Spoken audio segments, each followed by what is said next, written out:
Craig Brain is not your brain or my brain. Love it or hate it or something in between. Welcome to the squishy, alien middle inside of this dude's skull. Take a peek. Take a peek. Take a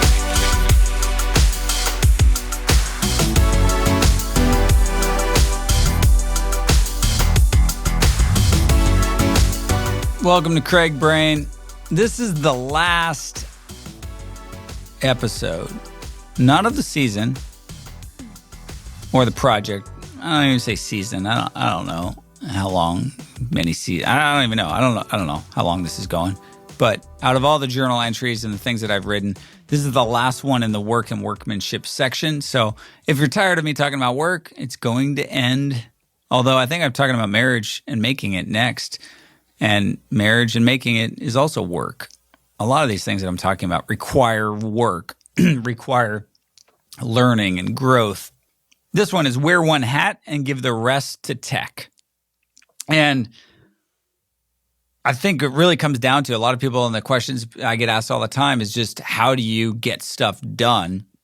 I've talked a lot about that, but a big part of that is, like I said earlier, like not knowing what I can do versus what other people can do and trusting and allowing other people to come alongside me. And man, we live in a day and age today where that is easier today than ever before. And there's people that understand tech, and there's tools and software and programs. And you say, oh, I'm not interested in tech. You need tech for whatever business, whatever job. I mean, tech is an integral part of our lives. So whether that's running social media, whether that's helping with email automations or a website or programming or app development or, spreadsheets and, documents. And I mean, you name it. Like there's a lot sitting here on this iPad that isn't this, but I mean, even where we're at here in a studio with 2 lights and 3 cameras, and somebody's got to edit that and do that, and then produce the podcast and publish it, and then turn it into a book. And I mean, there's a lot of stuff where it's just like I can come in and do this, but there's a lot of other things involved to get this out to you, and a lot of that is tech related. And so when I say wear one hat and give the rest to tech, let me just kind of go way back to 2007, I think it was. I was on the road for quite a bit of speaking for XXX Church. There's only 52 weekends in a year. I couldn't speak on Easter or Christmas or Mother's Day about porn. So I was doing like 40, 45 weekends a year, and I just couldn't keep that pace up. A friend of mine had gone to a workshop. It was put on by a ministry. It's not even worth telling you who, because it was just like, this thing sounds lame. I don't know. It's just, I wasn't a big fan. And he went though for a weekend and he got a lot of help. And then he realized, man, they don't even have like their own content. They just hire these people to come in and teach. And so he contacted the teacher. He's like, oh, I'm just a contractor. He's like, could you present this material that you did this weekend that really changed my life? Could you do that in like a studio? And he's like, sure, just pay me X amount of money and I'll come in and do that. And you record it and you do what you want with it. And I remember him calling me and saying, Craig, this guy, you got to meet. He's got amazing content. Like, it's going to be great. I was like, what do you want to do with that? He's like, I know most people won't spend $1,500 on a porn weekend retreat. That sounds funny. Getting over your porn addiction or your sexual struggles, like $1,500 a weekend, fly to some place, stay in a hotel. Only people that got caught or are in serious trouble are going to go. So there's like 30 guys there. But there's way more guys that need help like this that I got. And if he's got the material, we just have to get it out to the world. And I was like, all right. So at the time, to build a video platform and a course, this was before master classes and video workshops, online workshops. None of that existed, really. I mean, there were some out there, but on a mass market appeal, people didn't understand that. We're still buying DVDs, and it's just like, oh, well, DVDs you sell for $19. Well, how could you sell a video course for $100? Well, you sell a video course for $100 because this would cost you $1,500 if you actually had to show up and go to the weekend. I saw the opportunity and I knew nothing about how to do the tech. He built the tech. The tech, for context, cost $300,000 to do back in the day. We're a ministry. We didn't know how to do that. He funded it. He did that. He got a piece of all the sales that we actually ended up taking. We paid him off and we bought it out over time, and it's all ours. And that program's called X3 Pure. It's gone through 3 different iterations since we bought it, with 3 different teachers, 3 different types of coursework, so to speak. All that to say is it's gotten so much easier. I can literally, I'm in a studio right now. For context, this costs $200 to rent this place. Everything's set up. All I have to do is come in here, turn the lights on, dump the cards when we leave, and then walk away. Now, I have the gear. I have all that, but part of it's just easy to walk in and just get this thing done and leave. So when my friend Brandon said, hey, I'll build the tech, I was like, all right. And tech in 2007 was way more expensive and harder to do anything. I mean, whether that was apps or whether that was video courses. And now the market's changed where it's just easy. There's people out here where if you're halted on your idea or passion because you don't know how to do the tech, I'm here today to tell you don't figure out the tech if you're not passionate about the tech. Oh, I want a website. I saw this ad for Wix or Squarespace or what's WordPress? I want a website. I think, oh, all right. Why do we initially go to, I think I should build my website? I know what I like to eat doesn't mean I want to go make that food. I know what types of clothes I like to wear doesn't mean I'm going to go make those clothes. But when it comes to our business or our mindset, oh, I want to do this. Why do we initially think I have to learn that? Rather, I can't afford to hire somebody. Well, you might not be able to afford, I would say you can't afford not to. Your idea, you might never get off the ground by yourself. So let's say you have an idea and you're like, okay, it involves tech. $300,000 to create a video course. I have a teacher and I have XXX Church that has a massive audience to put this out on. We have a passionate dude that had some money to be able to go, okay, I can figure out all that and we're going to be way better together, like I talked about last week. Most people don't operate like that. They have the idea and then they think, oh yeah, I'll get that Wix site. Wix is garbage. Wix is just, it doesn't look like it does on the commercial. It's a garbage program. Your website's going to look like it was built on Wix. And it's clip art. It's just drag and drop. You can find somebody on Upwork that would do a simple landing page website for you, probably for less than $500. It used to be $5,000 or $25,000.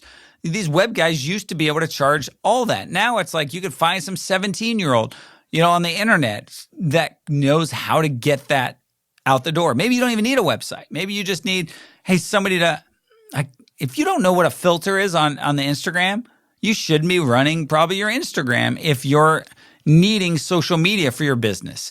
We had a friend open an antique shop, and then it was just she tried to wear every piece of, wear every hat. And you're like, oh, well, something's going to suffer because you're not a jack of all trades. So I'm just going to tell you, in today's day and age, tech is cheap, tech is available, and there's a lot of people that know how to do it better than you. And I'm always going to kind of be a fan of finding somebody that can do something better than you. Some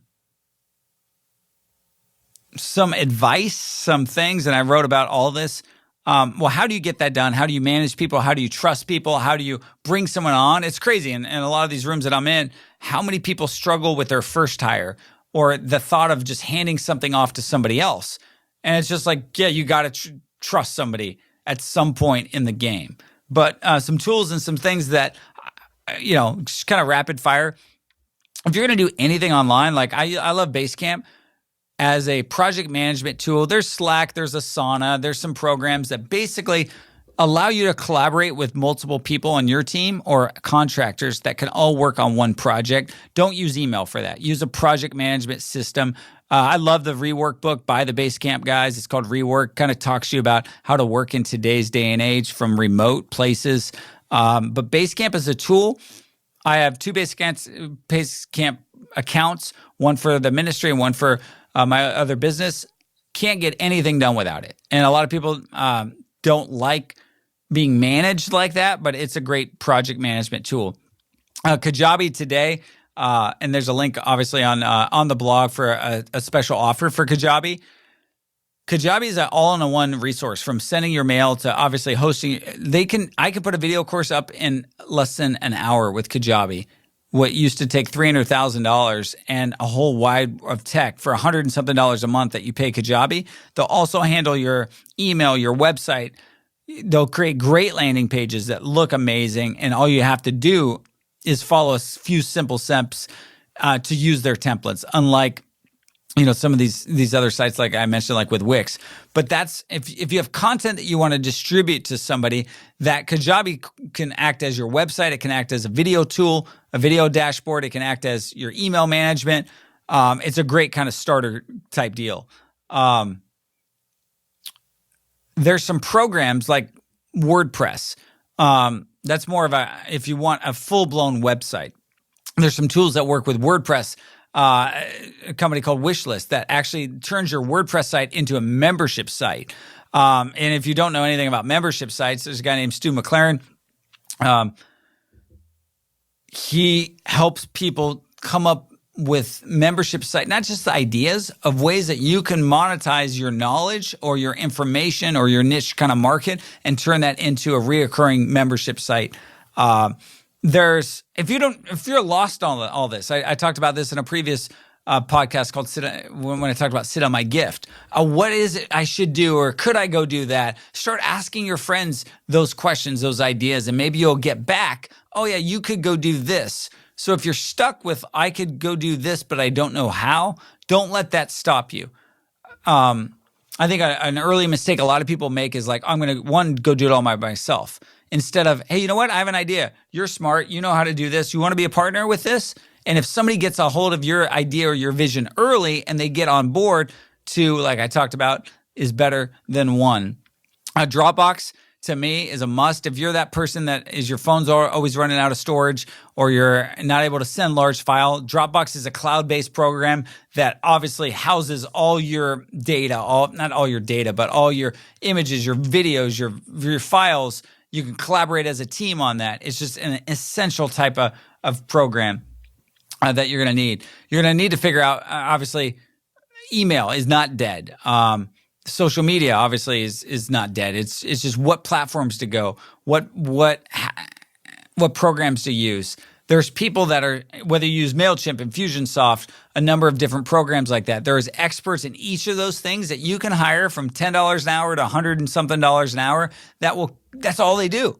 Like I know one guy, his name's Skip, and Skip's a guy that's just a back end guy. Doesn't do anything front end kind of sexy. Just your back end guy that makes stuff work. I know one guy that's just, hey, you know what? This guy named Casey Graham that taught me, he doesn't do this now, taught us how to use Infusionsoft, which helps you do automated emails. And we paid him $10,000 for a 2-day crash course on Infusionsoft that actually netted us it actually made us $17,000 by the time we got back from landing from Atlanta from those 2 days. So we were up $7,000 on a crash course that we did on how to use this mail program. And he gave us an idea to send our first email that actually generated that money back to us. But we wouldn't be anywhere in the places that we're at today without realizing, I don't know how to do that, but there's other people that can. And so I think why I kept this in here, because I was like, I don't know, is this a post? Is this a blog? Like, how much can I talk about tech stuff? I think tech's the reason why most people today haven't started something, haven't left their job, haven't pursued their dream. And because you're still stuck in that, I don't know how to do that, or that won't work, or I don't know. Like I've talked about, like, don't say no. Like, there's somebody that has already figured out your problem and they know how to solve it, and they're actually available for you to work with. And if you believe in your idea and you have a passion about it, I mean, Christian cannabis, like, I'm not passionate. I'm passionate about that. As I'm recording this today, we're in a state where we have some investors that have come along that have said, hey, I want to invest in this company. And so we're working through what that looks like. But I didn't wait for them or sell them on an idea. I launched the product. And so for me to launch the product, I'm not scared about tech. I didn't have money. I knew this wouldn't generate money. And so to me, it was a matter of how much do I believe in this? Do I believe to put my own money or put some of this on a credit card to be able to go, you know what, I believe in this and this is going to work. And I wouldn't get an investment group coming alongside of us now with a potential offer to work with us had I not started this. Like, ideas are a dime a dozen. I meet people, I have somebody that I know that tells me that she created Facebook. Like, she had the idea. It's like, well, great. The idea is worth nothing. The execution of it and the shipping and the delivering of it is where it matters. And if tech is holding you back, that's a shame. Because it doesn't need to be, and don't go try and learn all of it because there's people that know how to do it, and you're probably not one of them. But you got to start somewhere. And so I would say don't let that be the thing that holds you back. There's a lot, like I said, in this, the whole section of me of work and workmanship. I know I put a lot of posts over the last few weeks about that. Going to shift gears next week as we move into a different category. But I mean, work's been a big part of my life. It's been how I've been able to obviously provide for my family, make an impact and change into the world. And it's not been easy. And there's a lot that I'm continuing to learn and get better and smarter at. But definitely, I'd like to know less about tech than I do know. And a lot of that was just for years of me going, I need to do this because I can do it quicker. Quicker necessarily doesn't mean better. And there's some things I've learned now that I will never touch and I shouldn't be involved in. So anyways, that's it. See you next week for some different topics that hopefully will excite you. So thanks for watching.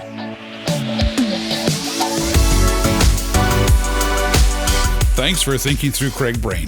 This podcast is only a small summarized part of a larger conversation. To read the full story, check out www.craigbrain.com and follow @Craig Gross on whatever social suits your fancy.